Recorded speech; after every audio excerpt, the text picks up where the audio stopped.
meninggalnya penderita penyakit jantung disebabkan kelalaian sebenarnya. Kalau secepatnya dibawa ke rumah sakit dan diambil tindakan medik yang tepat, maka ada banyak yang tertolong. Ada dua spektrum PJK, penyakit jantung koroner, ada disebut spektrum stabil. Nyeri dada itu timbul ketika terjadi peningkatan aktivitas. Jadi kalau mulai beraktivitas baru nyeri dada. Kemudian ini dapat dicegah dengan melakukan perubahan gaya hidup. Jadi dokter belum memberikan tindakan yang lain selain perubahan gaya hidup dan mungkin diberikan obat. Ya. Obat kolesterol, obat pengencer darah. Kemudian kalau orang itu perokok, dia mau nggak mau dia harus berhenti. Tidak ada kompromi lagi. Kalau dia mau jantungnya diselamatkan untuk sekian tahun ke depan.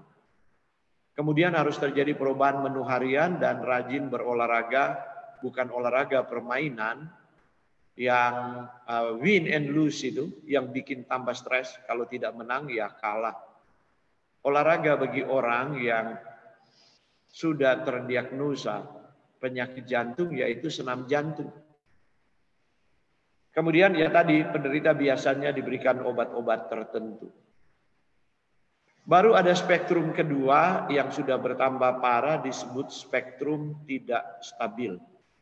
Nyeri dada timbul bahkan ketika beristirahat. Jadi bahkan dia sudah tidur beristirahat dia nyeri dia punya dada. Dan dapat terjadi kira-kira sekitar 15 menit. Dan nyeri ini biasanya tetap terasa meski telah diberi obat. Maka tidak ada jalan lain, maka dokter akan mungkin menyarankan untuk di ring. Nah, ada beberapa tindakan yang dibuat. Pertama, reperfusi menggunakan obat. Kalau di dalam pembuluh darah itu ada gumpalan darah, digunakanlah obat tromboliosis atau penghancur gumpalan darah. Tetapi kalau bukan disumbat oleh gumpalan darah, itu berarti dindingnya menebal. Karena itu dimasuklah ke reperfusi tahap kedua, cara mekanis yaitu intervensi yang disebut kateterisasi jantung atau percutaneous balon angioplasti. Melalui peniupan baloning itu pemasangan penyangga stent itu.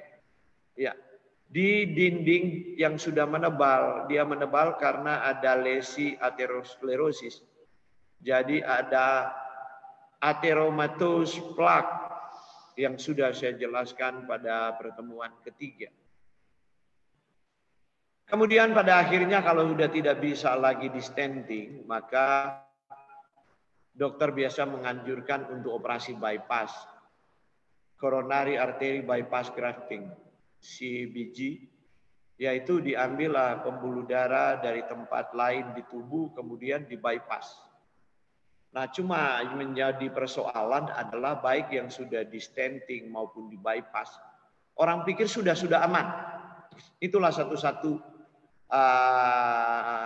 pertolongan bagi dia sehingga dia menganggap saya tidak perlu repot-repot dengan gaya hidup, ubah gaya hidup saya dan pola makan. Itulah sebabnya ring itu bertambah, ring 1, ring 2, ring 3. Akhirnya sudah nggak ada ring yang bisa dimasukkan lagi di jantungnya. Karena sudah nggak ada tempat untuk meletakkan ring. Baru orang itu kemudian menyerah. Tapi kalau dia punya banyak duit, maka dia mungkin berpikir, saya bypass aja. Nah setelah di bypass, ada juga tidak mengubah gaya hidup dan pola makan mereka. Akhirnya pembuluh yang di bypass itu dalam jangka waktu 4-5 tahun dia menutup. Dan tidak ada bypass kedua kali. Jadi kekayaan mereka yang berharap dia punya uang, akhirnya uang dinikmati oleh pewarisnya. Karena uang tidak bisa mengejar kesembuhan. Itu yang kita selalu lupa. Banyak orang jadi fatalism karena dia pikir dia ada uang. Berapa sih stenting satu stent? 50 sampai 70 juta. It's okay. Jadi begitu. Jadi dia nggak pernah mau ubah pola makan. Yang penting ada teknologi untuk memperpanjang usia jantungnya. Saya mau katakan bahwa memang pada saat itu teknologi belum semaju sekarang. Di zaman orang terkaya di dunia, Aristoteles Onassis, dialah pertama Christian Barnard membuat cangkok jantung, tapi hanya bertahan 5 tahun. Si kakek habis dicangkok jantung, kawin lagi dia. Akhirnya nggak lama kemudian dia teknologi tidak mampu lagi menolongnya dia. Jadi Christian Barnard berkata kepada orang terkaya itu, walaupun dia akan memberikan 1/3 dari kekayaannya, dijawablah oleh dokter yang mencangkok jantung, sains telah berhenti. Saudara, jadi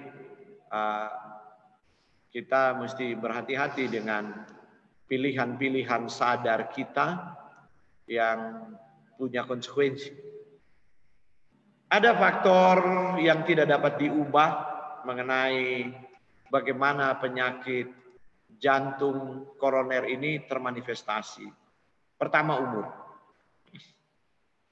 Jadi kalau wanita nanti 65 tahun ke atas di saat menopause, baru kemudian ada resiko PJK yang sama dengan pria. Tapi jangan salah, pria mulai 40 tahun. Ya, pria di atas 40 tahun sudah berisiko. Wanita nanti kalau dia kebiasaan merokok dan minum alkohol di umur 35 tahun juga. Itulah mungkin ada begitu banyak janda ya di dunia ini.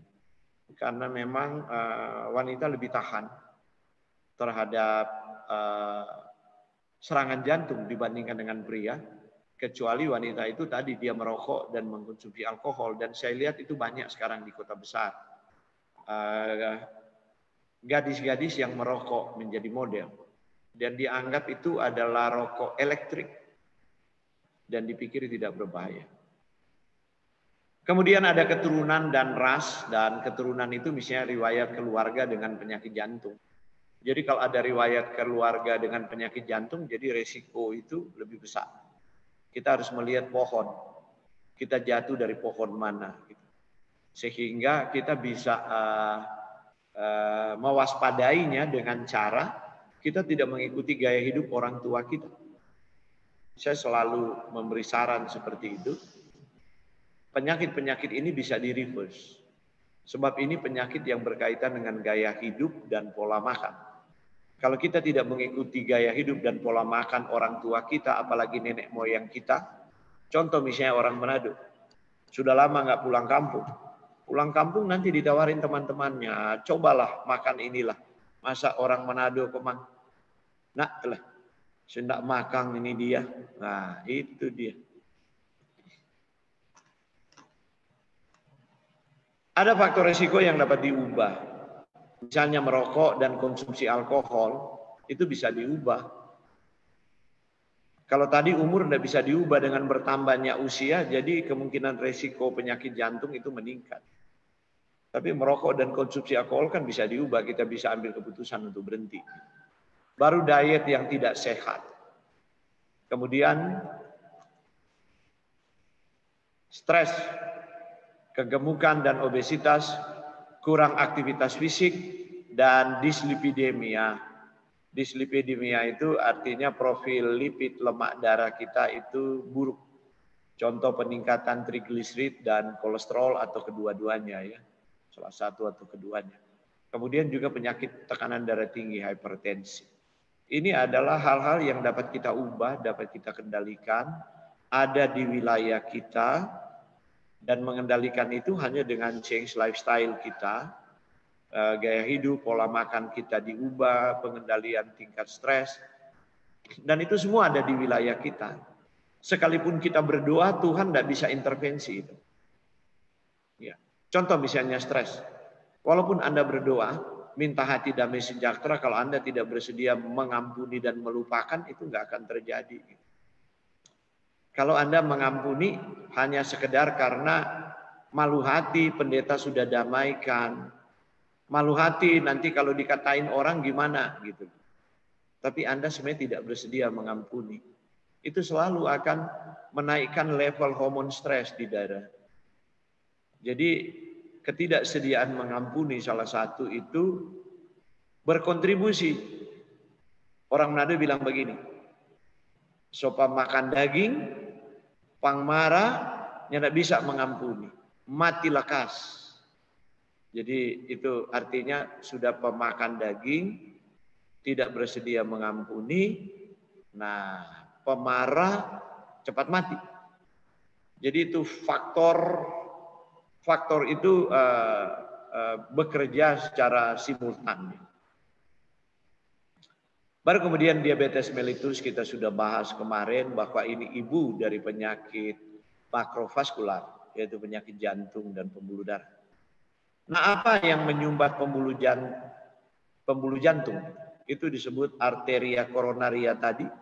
Apa yang menyumbat dia sehingga jantung tidak bisa diberi makan. Karena itu kalau dia sudah menyumbat di pangkalnya, nggak mau harus langsung dengan bypass. Tapi kalau di anak cabangnya, ya itu masih bisa di ring, di stenting. Itu namanya atheromatous plaque. Katakanlah singkatnya plaque saja. Nah, mari kita melihat bagaimana mekanisme pembentukan atheroma itu. Jadi begini, Anda lihat di sini, ya. Atheroma itu ini permukaan dalam di sebelah atas itu permukaan dalam dari pembuluh darah. Jadi plak itu ada di dinding pembuluh darah, bukan bekuan darah di tengah saluran. Jadi macam Anda di satu ruangan kemudian dinding itu menebal dan Anda kejepit di dalam. Nah, jadi Anda lihat Anda makan kolesterol menumpuk di situ, akhirnya kolesterol dan jaringan nekrosis, ya sel-sel mati, debrisnya berkumpul di situ, kemudian akan merangsang sistem imun, masuk ke situ, akhirnya kemudian terbentuk yang disebut luka seperti bisul di dinding dalam arteri. Itu yang disebut atheroma. Nah, apa yang mendorong itu, mempromot itu, yaitu minyak kelapa dan kolesterol. Contoh ayam goreng, nah, gitu kan? Ayam kan mengandung kolesterol. Sementara minyak yang dipakai kan lemak jenuh. Ayam santan, nah seperti itu. Daging disantan, ya, digoreng. Kemudian ada yang lebih buruk lagi, plak itu kemudian menjadi keras. Jadi Anda lihat bahwa sebagian sel dapat membesar, menjadi sakit dan mati. Mereka membentuk suatu luka berbentuk bisul di bagian dalam arteri. Beberapa sel berespons dengan membentuk jaringan berserat fibrosa. Kalau sudah terbentuk, kalsium dibawa ke situ di sekeliling kristal-kristal kecil yang sangat iritatif. Nah, kalau dia sudah terjadi fibrosa, sudah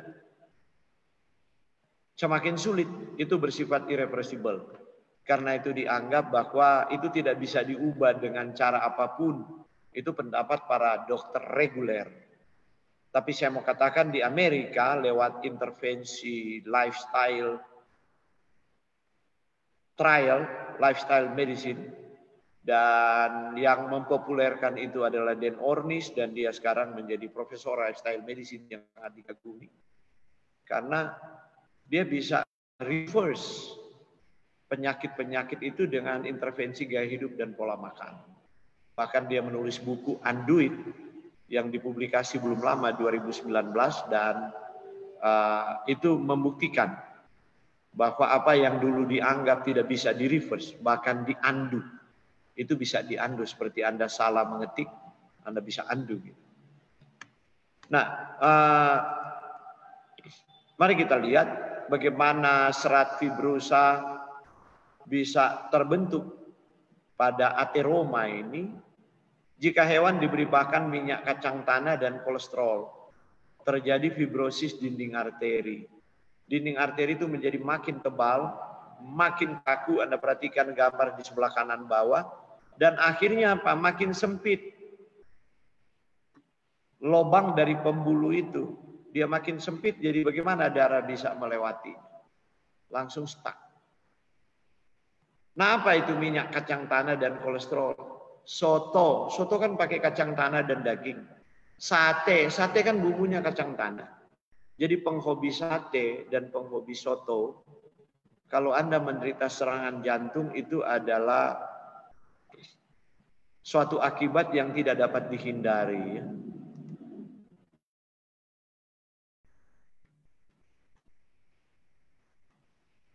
Nah, mari kita melihat profil. Saya masih menggunakan data lama dan data yang lebih baru lebih buruk. Kolesterol total di atas normal itu 35,9%. Kolesterol LDL di atas normal 76,2%. Ini Rikesdas 2013. Orang Indonesia itu lebih dari 3/4 kolesterolnya tinggi. Kolesterol HDL di bawah normal 22,9. Harusnya kalau LDL itu meningkat, kemudian HDL juga ikut meningkat, sampai misalnya 60, maka rasionya menjadi kecil. Jadi kemungkinan insidensi serangan jantung itu menjadi kecil. Tapi sekarang LDL itu naik gila-gilaan, HDL itu turun gila-gilaan. Trigliserid di atas normal 24,9.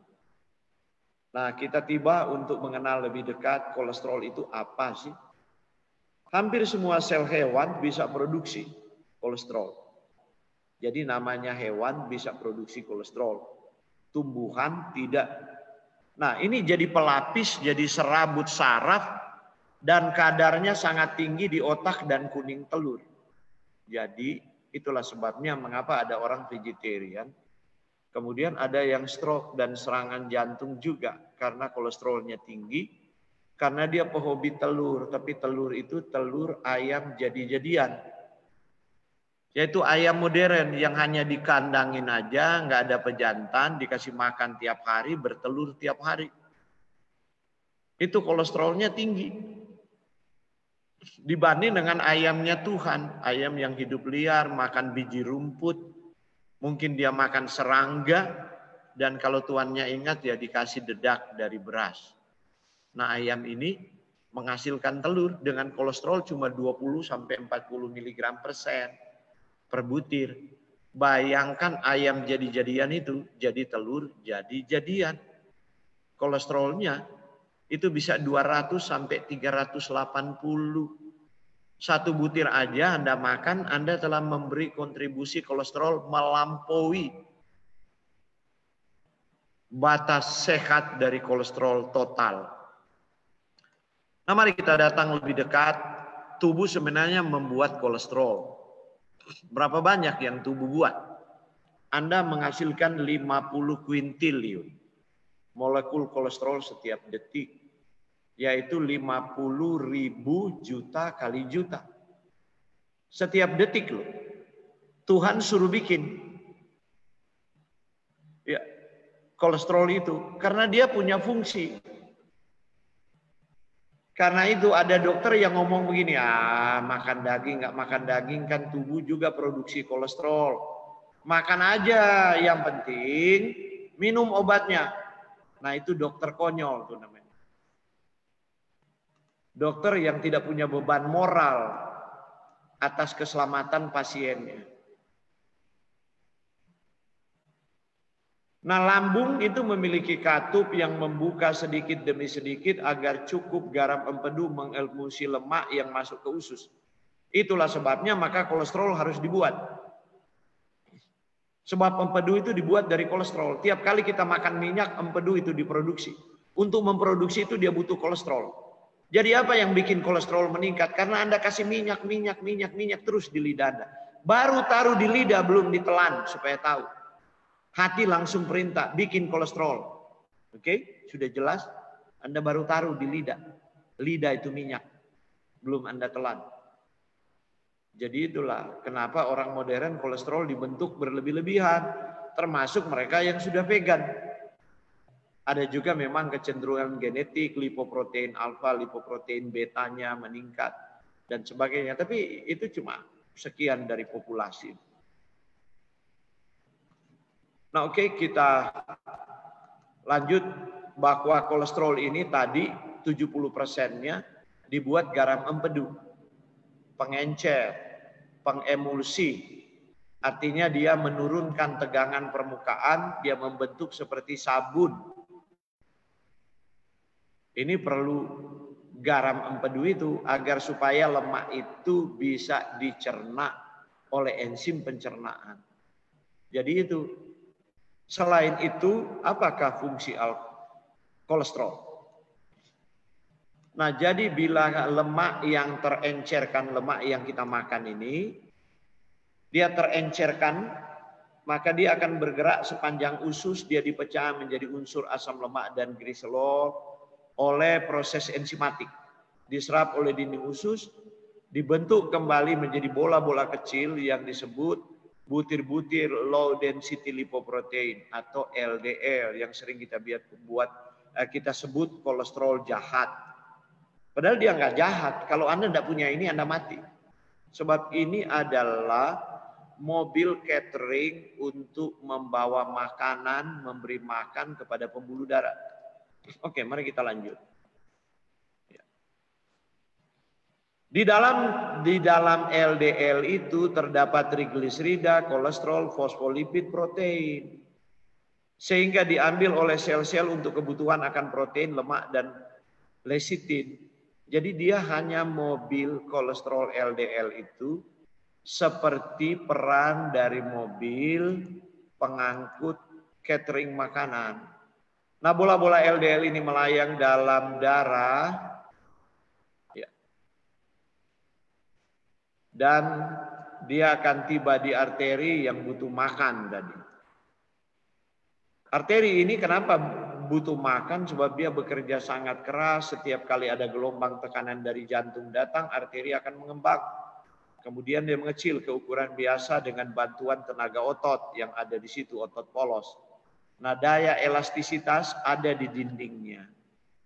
Dan sel-sel otot dinding arteri ini akan mengirim berita ke sel-sel endotel pelapis dalam dinding arteri bahwa mereka butuh lipoprotein densitas rendah, yaitu LDL, dan densitas lebih rendah VLDL untuk dimakan.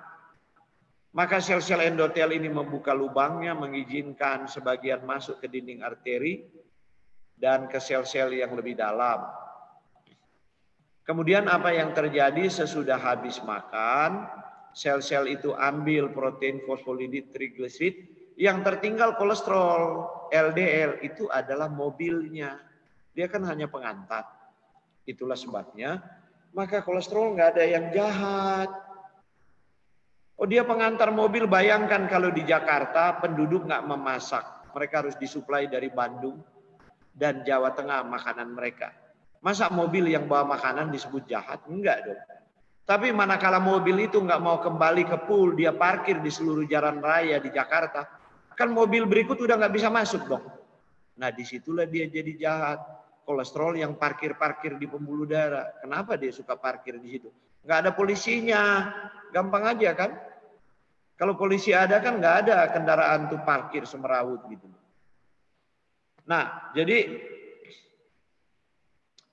di waktu sel endotel ini dia membuka dan membuat LDL lebih banyak masuk ke dalam lapisan dalam arteri, maka kolesterol sisa ini menumpuk dan mengalami kristalisasi.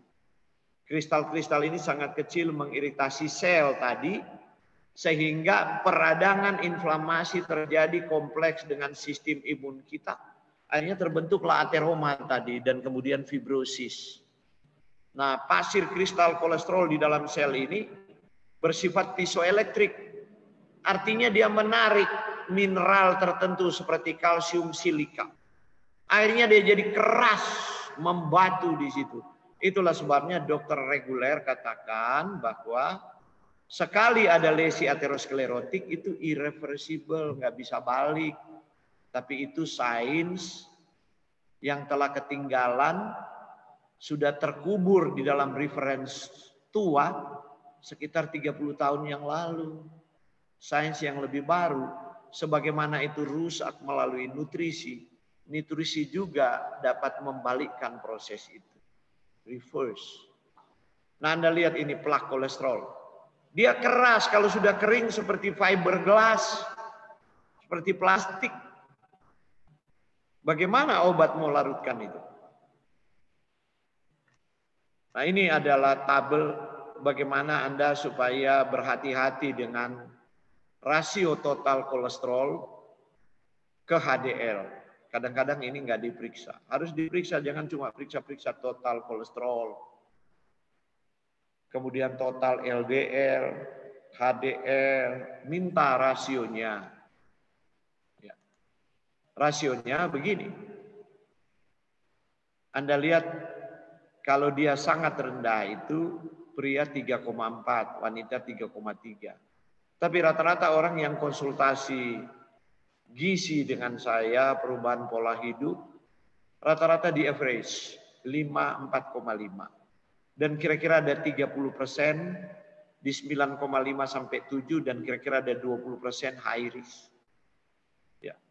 Makin hari makin banyak jumlahnya.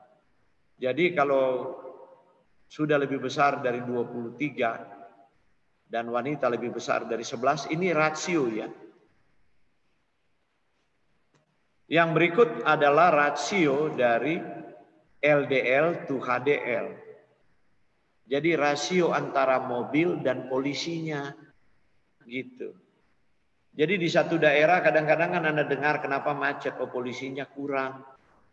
Nah, sama seperti ini. Jadi kalau very low, rasikonya rendah, rasionya pria 1, wanita 1,5. Memang toleransi pada wanita lebih besar. Tapi sayang yang datang ke saya itu sudah moderate, 6,3. Pria dan wanita itu 5. Dan ya kira-kira ada 30% itu high risk, itu, sampai 8. Dan ya, kalau mereka datang hanya LDL, HDL itu diperiksa, saya bilang, Anda lihat dia punya rasio. Maka omset kardiovaskular itu meningkat. Nah sekarang kita akan melihat apakah kolesterol ini yang dibuat Tuhan sebagai mobil pembawa makanan ini, apakah bisa dibuang dari tubuh jika diproduksi berlebihan. Nah kalau kita makan rendah serat, tinggi lemak jenuh bertahun-tahun, maka simpanan kolesterol ini yang tidak akan dibuang. Dia menumpuk di 2 tempat. Yaitu pada arteri kita dan kandung empedu. Artinya dia mau menjumbat pembuluh darah kita, itu tempat penumpukan. Atau dia membuat batu empedu. Jadi ada orang dengan batu empedu. Banyak sekarang. Bahkan anak muda juga ada. Itu sebenarnya amaran karena kolesterolnya meningkat. Seperti itu. Dan kalau dia tidak mau bertobat, menghindari sumber kolesterol dan lemak jenuh, jadi ya hiduplah bersahabatlah. Bahasa sekarang kan begitu. Dengan penyakit diajak bersahabat. Bersahabatlah dengan batu empedu kalau bisa diajak bersahabat. Orang kalau pernah batu empedu dia tahu tuh. Rasa nyeri hebat. Saya penderita bertahun-tahun yang lalu. Gitu. Karena ketidaktahuan, karena kebodohan.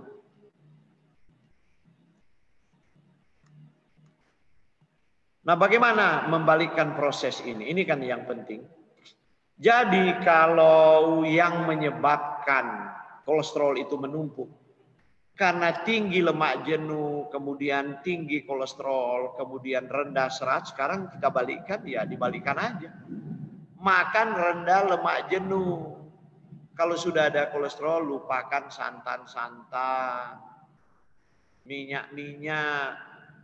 Harus kembali ke lemak esensial, omega 3, omega 6. Seperti itu. Makan rebus-rebusan. Tapi rasa orang Manado bilang, rasa apa leni dunia kalau kurang makan rebus-rebusan. Artinya bahasa begini, saya tidak bisa menikmati dunia ini. Kalau tinggal makan rebus-rebusan. Nah kadang-kadang kalau orang ngomong begitu, sementara konsultasi dengan saya bilang kalau begitu pulanglah Anda dan nikmatilah kematian itu. Ada orang kadang-kadang begitu, harus dipukul kepalanya, diskakmat begitu. Dengan bahasa yang sedikit sengak baru dia kaget. Ini rupanya bahaya ini. Seperti itu. Mana penting menikmati hidup sementara kemudian Anda divonis. Apalagi jika itu terlambat misalnya.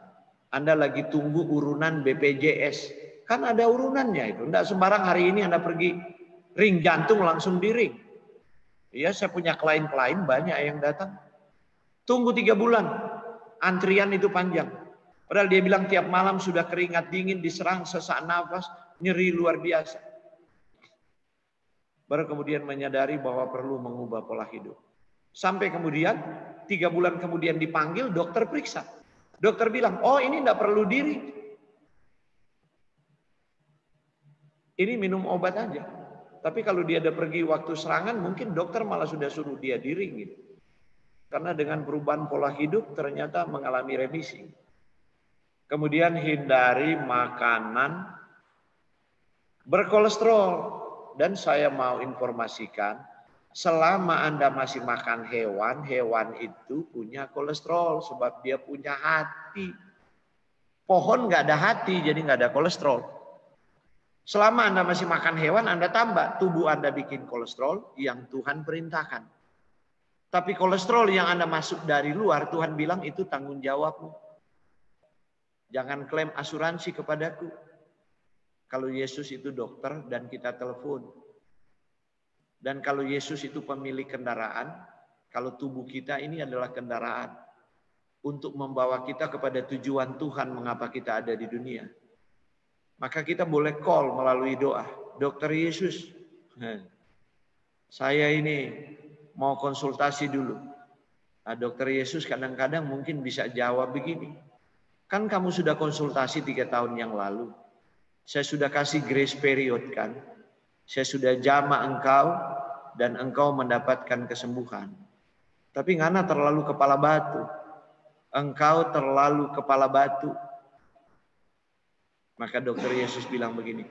Tunggulah engkau di antrian 6 miliar. Sebab ada 6 miliar orang mencari saya.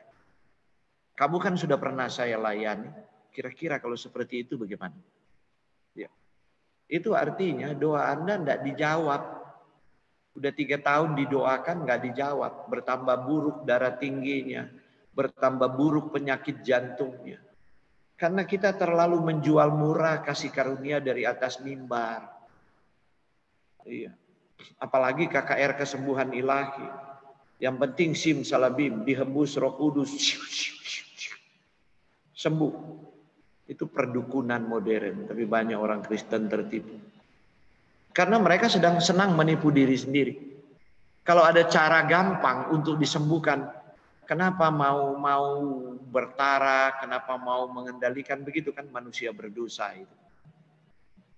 Semua meminta jalan pintas. Iya kan? Ya biarlah Tuhan saya bikin dosa terus, yang penting kalau saya mati masuk surga ya. Nanti kalau Tuhan jawab, nanti kena bikin kacau di surga. Sebab kan Anda pernah bertobat. Kira-kira kalau dijawab demikian seperti apa? Jadi yang berikut adalah sederhana. Tingkatkan makanan berserat. Akan membuang kolesterol dari tubuh.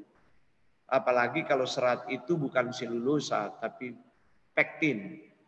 Bukan selulosa dan lignin. Pektin itu serat larut. Contoh Anda makan jambu biji. Makan apel, makan nanas, makan pepaya. Itu punya serat larut.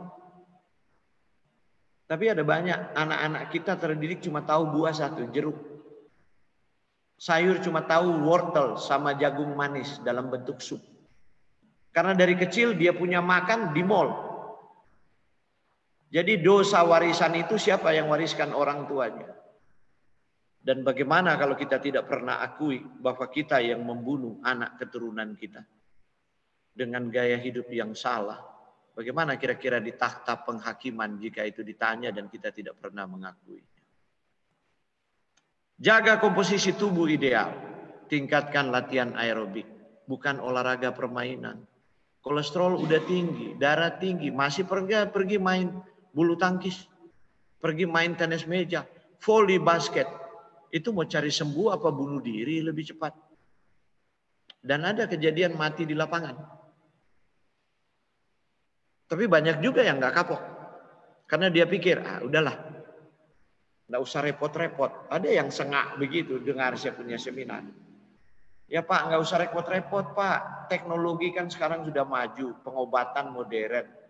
Ya tinggal aja tebus resep tak. minum. 5 tahun kemudian saya seminar di satu provinsi ketemu. Udah nangis-nangis. Dokter sudah suruh bypass. Terus saya bilang pergi bypass aja. Pak, saya mau ubah pola hidup, terlambat, bypass aja. Nanti sesudah bypass kemudian ubah pola hidup. Takut nggak mau bypass. Terus dia bilang, Pak, gimana kalau saya nggak bangun waktu di bypass? Saya bercanda, takut mati rupanya. Tapi kok dulu nggak takut mati, ada obat gitu. Aduh, itu satu kesalahan, kebodohan. Tapi kadang-kadang sudah terlambat. Kelebihan kolesterol singkatnya dapat disingkirkan karena Tuhan membuat LDL, Tuhan juga membuat HDL, itu polisinya. HDL itu pergi ke sel mengait kolesterol, jangan parkir di situ. Kembali ke hati, disalurkan ke empedu, dibuang ke usus halus, ditangkap oleh serat tadi. Bagaimana HDL sudah pergi, dikait, dibawa ke hati, dibuang ke empedu, nggak ada yang tangkap, diserap kembali itu kolesterol menjadi lebih jahat. Karena nggak ada serat, nggak makan sayur. Anak-anak modern nggak makan sayur kan? Karena orang tua nggak latih dari kecil, anak nggak mau makan sayur, biarin aja, gitu. Akhirnya sampai besar dia nggak makan sayur. Iya. Karena itu saya selalu berkata bahwa sakit kita sekarang itu adalah dosa yang harus ditanggung oleh orang tua. Tetapi jika kita sadar bahwa itu dosa dan kita terus melakukan, itu juga jadi dosa kita sendiri. Jadi nggak usah salahin orang tua gitu, apalagi orang tua masa lalu nggak tahu apa-apa gitu kan, ya dimaklumi aja. Gitu. Seperti dulu di Manado, waktu kecil, kasih habis itu daging, makan supaya jadi pandai. Jadi makan daging supaya pandai gitu. Tapi tidak terbukti pandai gitu. Belum sempat pandai udah serangan duluan jantung. Bagaimana meningkatkan HDL? HDL ini penting karena dia bertugas mengait kolesterol. Bagaimana meningkatkan? Olahraga. Berhenti merokok, turunkan berat badan, tidur tepat waktu, kendalikan stres. Saya lupa tulis. HDL akan meningkat. Buang lemak jenuh, ganti minyak zaitun. Dan minyak zaitun alangkah baiknya extra virgin yang tidak dipanaskan. Seperti itu. Kalau mau change lifestyle. Tapi ada satu lemak yang sangat berbahaya. Makanan yang paling merusak profil lipid darah. Itu trans fat. Apa tuh trans fat itu? Saya sudah singgung waktu membicarakan tentang lemak. Itu margarine. Dia berbeda dengan butter. Butter itu adalah mentega. Itu diambil dari lemak susu. Butter. Kalau margarine itu dibuat dari lemak tumbuhan. Karena itu dulu salah kaprah. Orang vegetarian, vegan. Oh ini tumbuhan bukan dari hewan. Ditumis kangkung lah, dipakai menggoreng lah, menggoreng nasi goreng. Apalagi capek pulang kerja dia happy-happy, memuji diri. Saya vegetarian tidak makan daging sementara mengikuti nasihat Tuhan. Umur 40 serangan jantung, frustrasi kan. Dari mana pelak-pelaknya ini? Dari margarine.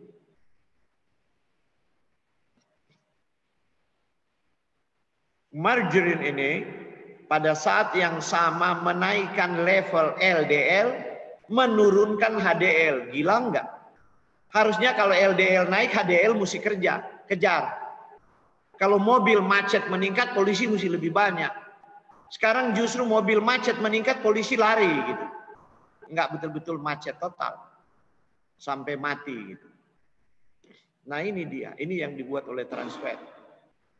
Dan dia bukan cuma nyumbat jantung, dia bertanggung jawab terhadap diabetes. Sekarang sementara ongoing riset bertanggung jawab untuk beberapa jenis kanker yang berkorelasi dengan lemak.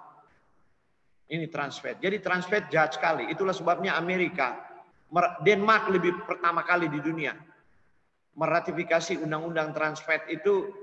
Denmark itu 0% trans fat nggak boleh ada. Amerika kemudian dilobi oleh industri ke Food Drugs Administration, diizinkan 500 mg, yaitu 0,5 gram, tidak sampai 1 gram ya di Amerika, diizinkan persajian. Tapi saya ke Amerika bolak-balik, rata-rata nol. Orang semakin menyadari. Jadi industri mau nggak mau. Sebab kalau nggak, lemak itu kalau kurang trans fat, margarin itu rasa nggak enak. Dia terlalu encer, mendekati oli kental gitu. Tapi kalau dia padat, keras, nah itulah orang-orang Amerika sebelum saya diundang berseminar, mereka kalau saudara dari Indonesia datang, mereka suruh bawa margarin dari Indonesia. Karena lebih enak bikin kue daripada margarin di Amerika. Cup margarin. Lebih lembek dari obat gigi. Padahal itu sebuah kejahatan. Nah, berapa tinggi margarinnya di Indonesia? Ya mungkin 20-30 gram per 100 gram.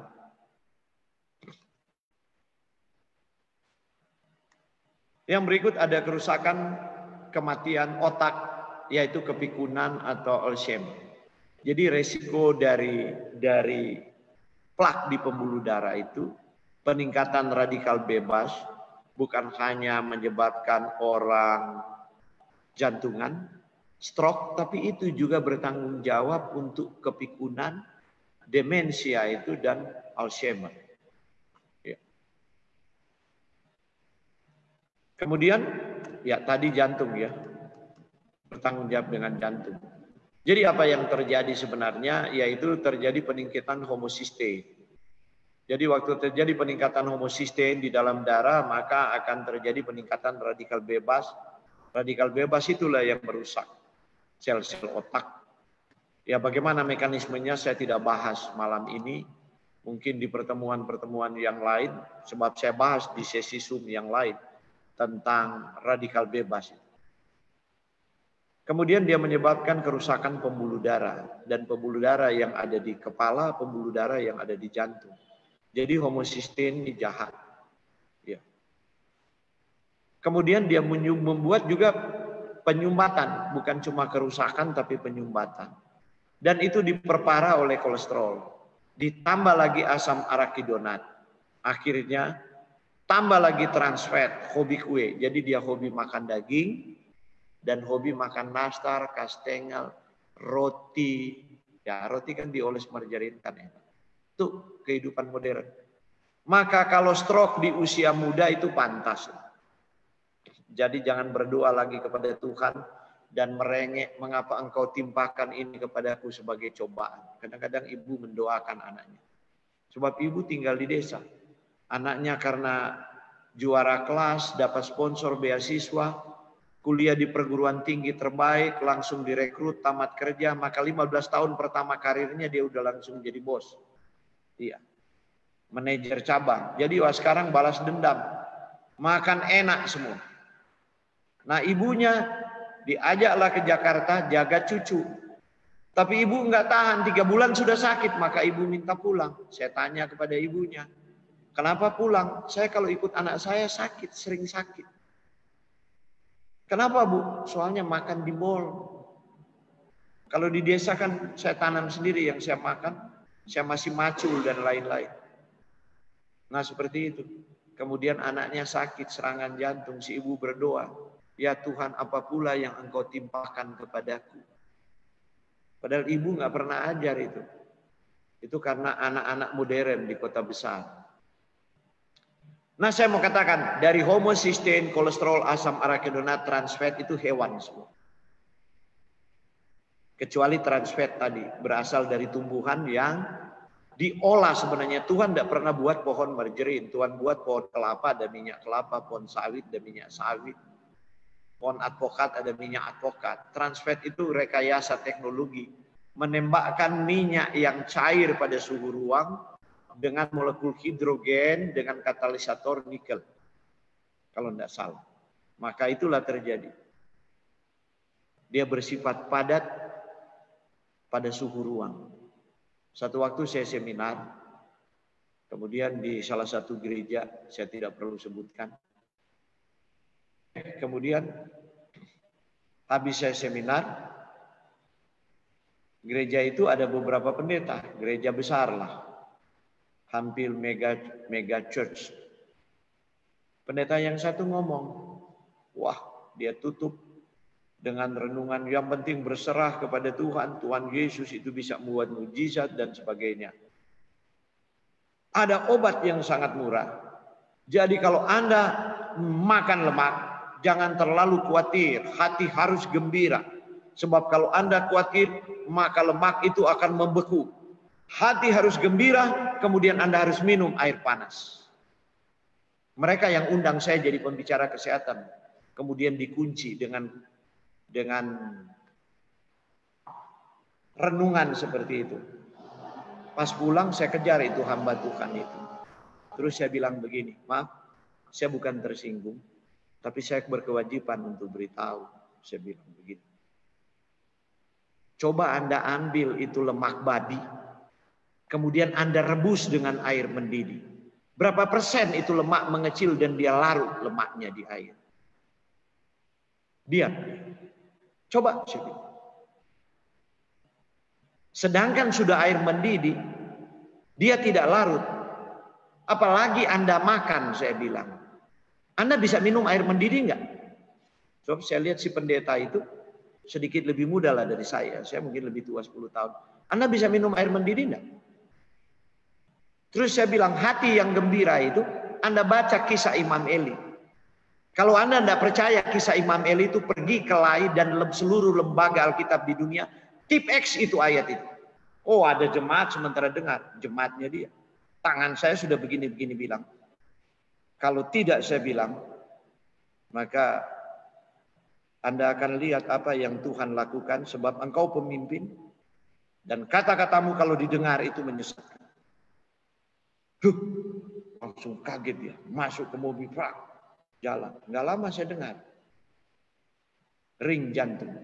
Wow, jemaatnya pada ketakutan, undang saya lagi seminar. Iya. Saya bilang kumpul sekalian yang pendeta-pendeta seperti begitu, sekalian supaya mereka mengerti apa kehendak Tuhan. Itulah kemudian sering mereka memanggil saya Gembala Sehat Indonesia. Karena memang ada hamba-hamba Tuhan itu cinta dirinya dan dirinya tidak bertobat, dosa itu diwariskan kepada jemaat, kepada umat yang Yesus telah menebus darahnya. Itu betul-betul. Apalagi jemaat yang tidak suka baca Alkitab itu dibohongi terus-menerus. Saudara, konsumsi lebih besar 3 porsi daging sapi per minggu meningkatkan risiko ischemic heart disease sampai 230%. Saya tidak menyertakan jurnal-jurnal di sini karena saya berbicara pada kaum awam. Tapi kalau Anda membutuhkan jurnalnya karena meragukan itu, saya akan tunjukkan semua jurnalnya. Nah, Anda lihat progres dari, ya, saya langsung saja begini. Anda lihat progres dari arteri corona disease, coronaria. Ya. Umur 10 tahun belum ada plak, tapi ini data sudah ketinggalan. Sebab saya pernah di salah satu provinsi, kemudian nggak tahu di situ ada beberapa dokter, kemudian mereka komplain. Itu data dari mana? Begini-begini, saya bilang, oh ini dokter yang bertanya. Sebelum saya jawab, ternyata ada kepala prodia di situ, di provinsi itu. Terus kepala prodia bilang begini, saya bukan mau mendukung pembicara, tetapi kami pernah cek prodia, bahkan anak SD pun kolesterolnya udah gila-gilaan. Mereka pernah bikin penelitian untuk anak SD. Langsung terdiam kan. Saya bilang, itu data yang lebih sahih, lebih baru begitu. Jadi mari kita lihat, umur 10 tahun ada kemungkinan masih begini. Umur 20 tahun Anda lihat sudah kira-kira super 6 menutup. Umur 40 tahun kira-kira dia menutup sudah 1/5. Umur 60 tahun baru sadar. Kenapa? Sudah serangan jantung. Sudah 60% menutup. Maka apa yang terjadi? Baru kemudian ada simptom. Rasa nyeri, rasa sakit. Sudah 60% menutup. Oke. Dari mana dia masuk? Ya begitulah. Mungkin dari SD sudah makan gitu.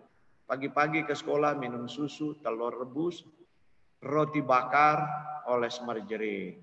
Atau roti, semua roti pasti pakai margarin. Seperti itu. Di kantin sekolah dia makan donat, makan lain-lain, makan mie ayam dan sebagainya, ya begitu. Kan menumpuk pelan-pelan. Dan orang nanti bertobat sudah sangat terlambat. Kadang-kadang Tuhan tidak mendengar doa.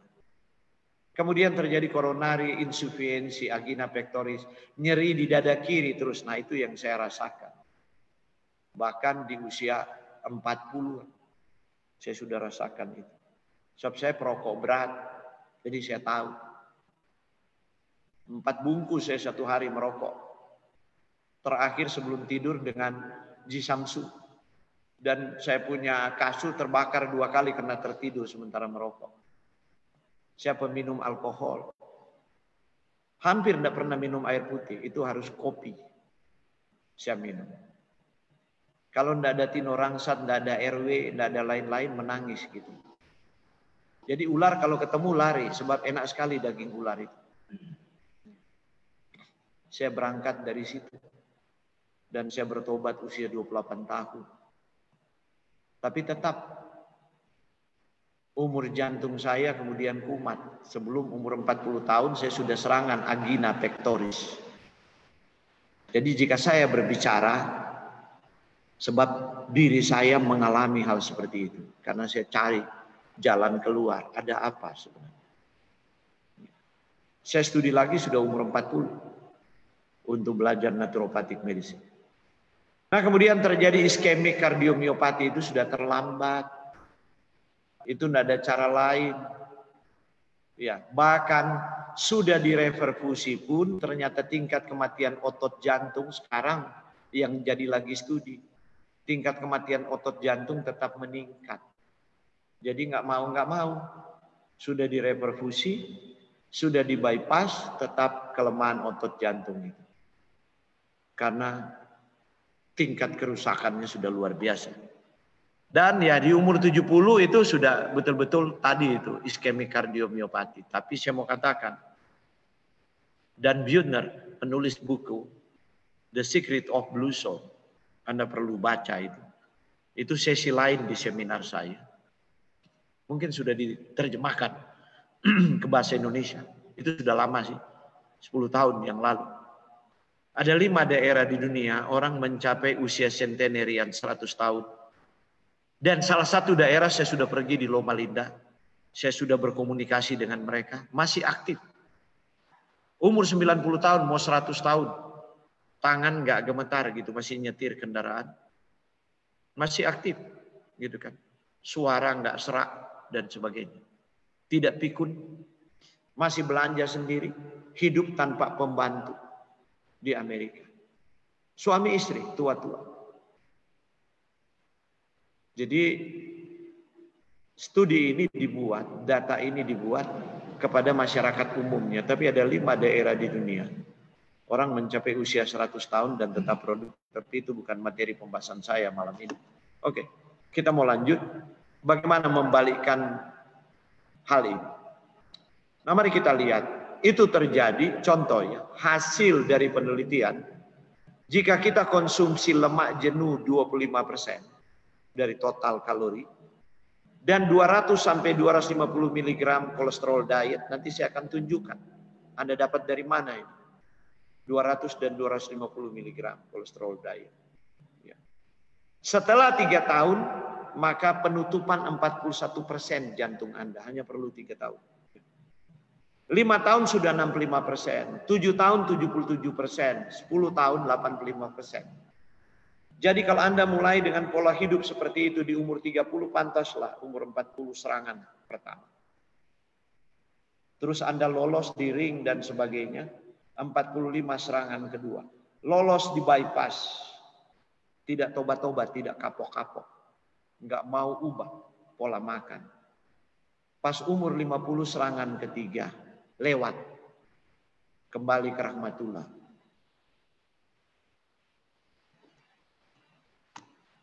Nah, bagaimana dalam lifestyle heart trial apa yang terjadi? Jika fat tadi dikurangi, lemak tadi dikurangi hanya 10% saja. Tinggal 10%. Dan kolesterol tinggal 5 mg. Ya. Maka setelah 1 tahun apa yang terjadi? 24% terjadi penurunan pada total kolesterol. 37% dari kolesterol LDL itu turun. Setelah 1 tahun perlu waktu. Kemudian waktu di angiografi terjadi 82% regresi. Jadi bisa mundur loh kolesterol yang dianggap irreversible itu. Bisa. Kemudian hanya 14% tidak ada perubahan dalam penelitian itu dan 4% terus berlanjut. Mungkin ada faktor-faktor lain. Kemudian seluruh lesi. Ya. Apa yang terjadi dengan seluruh itu regresi. Aterosklerosis itu 2,2% dan meningkatkan aliran darah 9%. 1 tahun. Kemudian lesi yang lebih besar dari 50%, penutupan 50%, mengalami 5,3% regresi aterosklerotiknya. Jadi ini bisul ini bisa mengalami pengurangan. Kemudian meningkatkan aliran darah 23%. 23% aliran darah meningkat, itu akan mengurangi rasa nyeri di dada dan ngos-ngosan kalau jalan. Ya, itu cuma 1 tahun. Bagaimana kalau dia change lifestyle-nya 10 tahun? Dia akan dapatkan manfaat yang lebih besar. Cuma rata-rata manusia dalam realitas dosa itu tidak sabar. Dia bikin rusak tubuhnya seumur hidup. Dia minta Tuhan mau bikin mujizat simsalabim. Hanya ikut KKR kesembuhan ilahi. Atau hanya didoakan di gereja. Dan simsalabim. Dan sekarang juga banyak pendoa-pendoa super begitu. Iya kan? Yang jalan ke sana kemari untuk jadi pendoa. Dipikir memang ada setan darah tinggi, ada setan jantung, ada setan diabetes. Sehingga bisa ditengking-tengking begitu. Selama orang itu tidak mau change lifestyle dan pola makan. Walaupun didoakan. Ya, dia harus kembali kepada pengobatan reguler. Bypass atau ring. Tapi tetap penyakitnya itu progres. Tips jantung sehat. Jadi ini tips jantung sehat. Bagian terakhir yang memberikan kepada kita harapan. Omega 3 itu pasukan pembersih pembuluh darah. Omega 3 itu asam lemak esensial. Terdiri dari EPA, eicosapentaenoic acid, dan docosahexaenoic acid. Ini ada di ikan. Ada juga di flaxseed tapi harus dikonversi oleh enzim. Dan kadang-kadang kalau orang tua, kadang-kadang enzim konversi itu sudah tidak berfungsi. Seperti itu.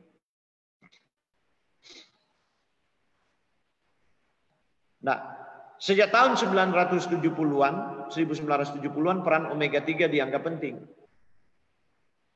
Nah, konsumsi omega 3 ini secara reguler dapat merendahkan kolesterol LDL, meningkatkan HDL, bukan DHL ini. Salah tulis, meningkatkan HDL. Yang jadi persoalan, ada orang konsumsi kapsul EPA dan DHA tapi tidak bertobat. Makan kolesterol, itu sama saja bohong. Ada yang datang komplain ke saya, Pak, saya sudah ikut, pernah dengar 1 tahun lalu, Bapak punya seminar di radio. Saya bilang, dengar di mana? Di radio. Katanya omega 3 begini, tapi kok saya punya jantung makin progres, Pak. Saya bilang, berapa lama Anda dengar saya punya seminar? Oh, kebetulan Pak, saya dengar tinggal yang terakhir. Oh, Anda tinggal dengar dia punya tips jantung sehat. Tapi apa yang membuat jantung menjadi buruk, Anda nggak mau dengar. Itu persoalan. Ya kadang-kadang memang begitu. Jadi asam lemak omega 3 di tahun 2016, sekali lagi American Heart Association mengatakan dia membantu menurunkan kadar trigliserid dan memperlambat pembentukan plak dan menurunkan tekanan darah secara bertahap. Tapi dia kasih turun trigliserid. Tapi Anda santan tiap hari, bagaimana mau turun itu jadi depot bagi trigliserid? Karena selama ini konsep yang ada di otak kita sudah rusak. Bahwa ada magic bullet. Penyakit-penyakit degeneratif itu ada peluru emas. Sekali tembak dia sembuh. Itu omong kosong besar dalam sains manusia yang diintervensi oleh setan. Itu sains yang berdosa. Enggak ada. Anda walaupun Anda pel tiap hari, tapi kalau anjing, babi, kuda, sapi masuk bermain dalam ruang tamu, bagaimana itu dengan kotoran mereka? Sampai Anda capek pun. Kecuali Anda sapu, pel, tutup pintu, rumput pun tidak bisa masuk ke dalam ruangan. Sederhana kan? Seperti itu.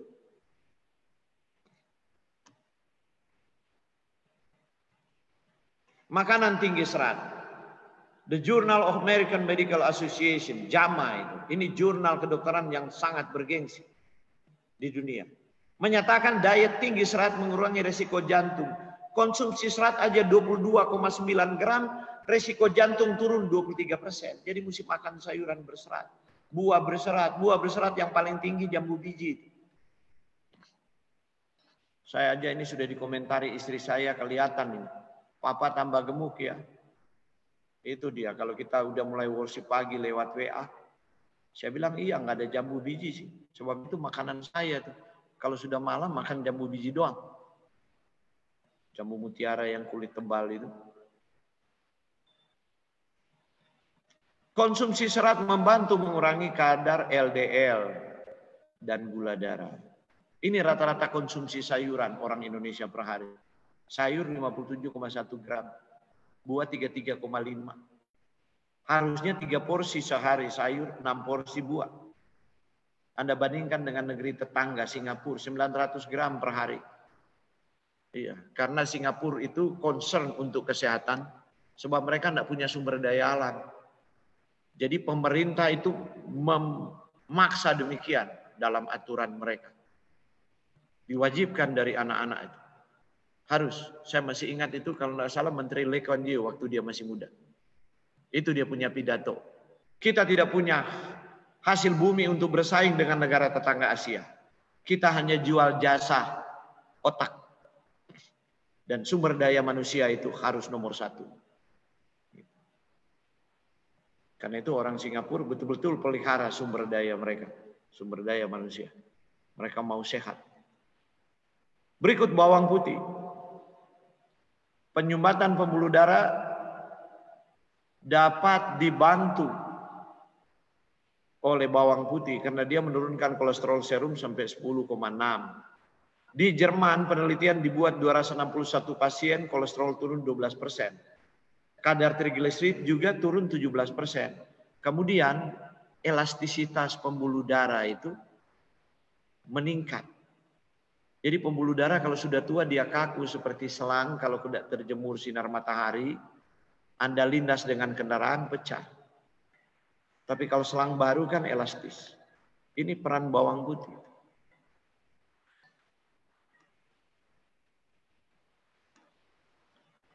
Sejumlah penelitian menyatakan dengan mengkonsumsi cukup antioksidan dapat mencegah oksidasi kolesterol dan meningkatkan HDL. Nah, antioksidan kita dapatkan dari mana gitu? Yaitu buah dan sayuran itu sumber antioksidan. Contoh vitamin C, vitamin E, sayuran dan buah berwarna mengandung karotenoid, jeruk, pepaya, brokoli, stroberi, wortel, tomat, mangga, kiwi, paprika, kuning, dan merah. Semualah yang ada di buah-buahan dan sayur-sayuran di pasar. Kemudian antioksidan dalam biji-bijian ini. Contoh beras hitam. Beras hitam itu kuat sekali untuk menurunkan profil lipid darah yang tinggi dan mengendalikan kolesterol. Ada beras merah, biji bunga matahari, kenari, flaxseed, chia seed, dan sebagainya. Baru kemudian hubungan dengan biji-bijian tadi. Apa yang luar biasa di biji-bijian ini? Termasuk tadi